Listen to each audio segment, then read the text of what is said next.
Salam saudara, senang sekali hari ini kita bisa beribadah bersama-sama. Di sini bukan tempat untuk orang sempurna, tetapi kita semuanya disempurnakan oleh kasih karunia daripada Tuhan kita Yesus Kristus.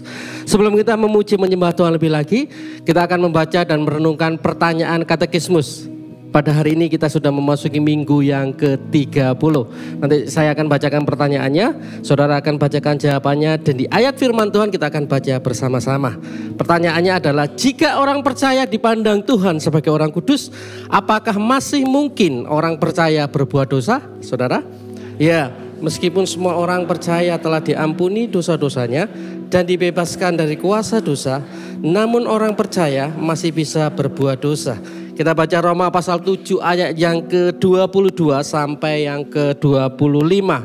Sebab di dalam batinku aku suka akan hukum Allah, tetapi di dalam anggota-anggota tubuhku aku melihat hukum lain yang berjuang melawan hukum akal budiku dan membuat aku menjadi tawanan hukum dosa yang ada di dalam anggota-anggota tubuhku. Aku manusia celaka, siapakah yang akan melepaskan aku dari tubuh maut ini? Syukur kepada Allah oleh Yesus Kristus Tuhan kita. Silakan duduk kembali saudara. Saudara, selama kita masih hidup di dalam daging, selama kita masih hidup di dalam dunia ini, kita masih bisa jatuh di dalam dosa.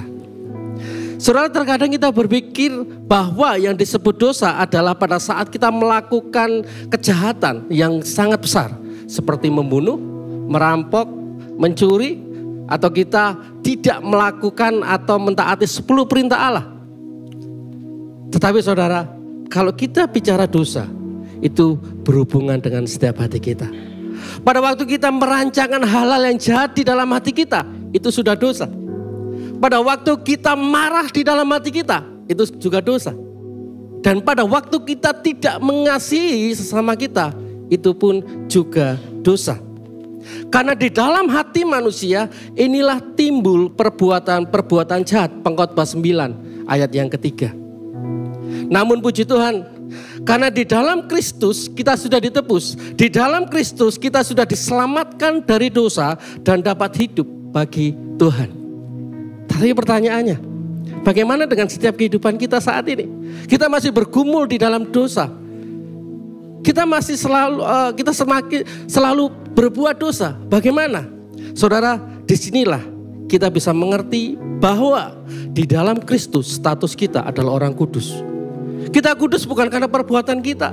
Kita kudus bukan karena amal kita. Kita kudus bukan karena kerajinan kita ke gereja. Tetapi kita kudus karena karya salib Allah. Karena karya salib Yesus yang sempurna. Yang itu membuat kita kudus. Saudara, kalau kita mengetahui kebenaran ini, pada waktu kita jatuh di dalam dosa, maka kita bisa datang kepada Yesus. Kita bisa bertobat setiap hari. Kita bisa mengakui dosa kita di hadapan Yesus. Makanya setiap minggu kita selalu ada di mana waktu kita mengaku setiap dosa kita. Itu menunjukkan bahwa kita rentan sekali terhadap dosa. Itu menunjukkan ketidakmampuan kita. Itu menunjukkan bahwa di luar Yesus kita tidak bisa melakukan apa-apa.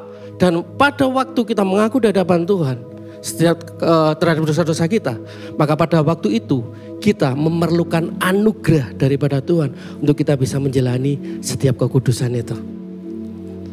Kemudian jika kita tahu bahwa kita kudus di dalam Kristus, pada waktu kita berbuat dosa, kita tidak putus asa. Sebaliknya, kita bisa datang kepada Yesus, kita bisa bersekutu dengan Dia, dan lebih dalam kita bisa mengenal Kristus. Kita tahu bahwa kita orang berdosa yang mungkin ditolak Allah, tapi di waktu yang sama kita juga tahu bahwa di dalam Yesus kita adalah orang-orang kudus, dan di dalam Yesus Dia menerima kita apa adanya. Saudara, dengan kesadaran ini membuat kita dapat rendah hati dan dimampukan untuk memberi anugerah kepada orang-orang lain yang mungkin masih bergumul di dalam dosa. Amin. Mari saya undang kita semua bisa bangkit berdiri. Saudara, saya beri waktu untuk kita semuanya mengakui di hadapan Tuhan tentang kelemahan kita, tentang dosa-dosa kita. Percayalah bahwa Tuhan menerima kita karena kita adalah orang-orang kudus di dalam Yesus. Mari saya beri waktu untuk kita semua berdoa.